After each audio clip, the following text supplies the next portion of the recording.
حضرت علی کو انہوں نے شہید کیا جو ان کے ساتھی تھے خوارج۔ جنگ صفین میں حضرت معاویہ کے کہنے سے عمرو بن العاص رضی اللہ تعالیٰ عنہ نے قرآن مجید جو ہے نیزے پر اٹھا لیا کہ لڑائی بند کرو، قرآن کو حکم بنا لو، جو قرآن فیصلہ کر دے وہ ہم بھی قبول کریں، تم بھی کرو۔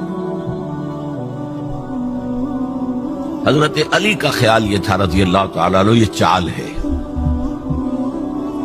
اور انہوں نے روکا اپنے ساتھیوں کو، لیکن اکثر لوگوں نے کہا قرآن آ گیا بیچ میں، اب ہم کیسے ہتھیار چلا۔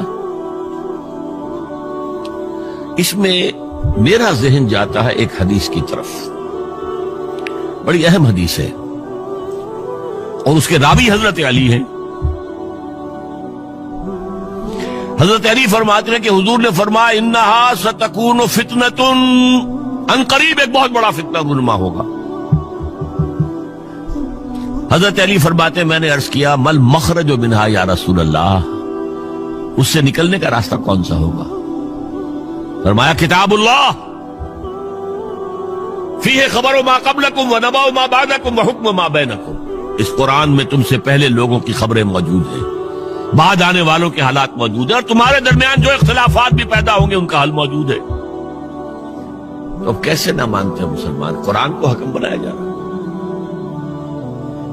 بہرحال اس کے نتیجے میں جو بھی ہوا ہے یہ اب تاریخ کا معاملہ ہے، میں اس کی تفصیل میں نہیں جانا چاہتا، مسئلہ حل نہیں ہو سکا۔ لیکن حضرت علی کی خلافت جو ہے ان کے ہاتھ پر بیعت ہو گئی تھی، وہ چلی، لیکن 4.5 برس سوائے خانہ جنگی کے اور کچھ نہیں۔ وہ جو قافلہ آگے چل رہا تھا سیل رواں، وہ 1 انچ بھی آگے نہیں بڑھا۔ البتہ قیصر روم نے جب دیکھا یہ تو آپس میں لڑ رہے ہیں، اب موقع ہے میں حملہ کروں، کیونکہ وہاں قریب ترین تو حضرت امیر معاویہ بیٹھے ہوئے تھے نا، شام میں، شام سے ملحق تھا نا آگے قیصر۔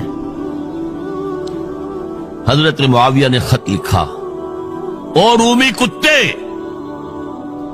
اگر تو نے دارالاسلام پر حملہ کرنے کی جرت کی تو سن لے کہ علی کی طرف سے لڑنے والوں میں سب سے پہلے معاویہ ہوگا تیرے خلاف۔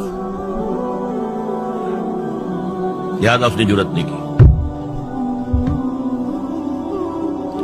بہرحال حضرت علی کو شہید کرنے والے تھے ایکسٹریمسٹ جو خود ان کے اپنے ساتھیوں میں سے تھے۔ انہوں نے کہا وہ کہاں حکم کیوں مانا؟ ان الحکم الا للہ، اللہ کے سوا کسی کا حکم نہیں، قرآن حکم نہیں ہے، کیوں مانا تم نے؟ اور اگر مانا تھا تو اب حکم کی بات کیوں نہیں مانتے؟ چھوڑ دو خلافت۔ بہرحال یہ کہلاتے ہیں خوارج، جنہوں نے بغاوت کی ہے حضرت علی کے ساتھیوں سے۔ ان میں سے 3 نے بیٹھ کے طے کیا کہ یہ 3 جو در حقیقت بڑے شخص ہیں، یہ اس وقت امت جو ہے ان کی وجہ سے اس مشکل میں پڑی، ان تینوں کو قتل کر دو۔ فلاں دن صبح فجر کی نماز کے وقت ایک شخص وہاں جائے گا، ایک شخص وہاں جائے گا، ایک شخص وہاں جائے گا، اور فجر کی نماز میں قتل کر دو۔ ابن ملجم آیا، حضرت علی پر وار کیا، وار کاری ثابت ہو۔ باقی 2 حضرت معاویہ اور حضرت عمرو بن العاص، ان میں سے ایک تو اس روز فجر میں آئے نہیں کسی وجہ سے، اور دوسرے پر جو وار پڑا وہ اوچھا وار تھا، وہ کاری وار نہیں تھا۔ حضرت علی شہید۔ اس کے بعد حضرت حسن کی خلافت ہوئی 6 مہینے، لیکن اب جب جنگ کا معاملہ ہوا تو حضرت حسن نے دستبرداری اختیار کر لی، حضرت معاویہ کو تسلیم کر لیا خلیفہ۔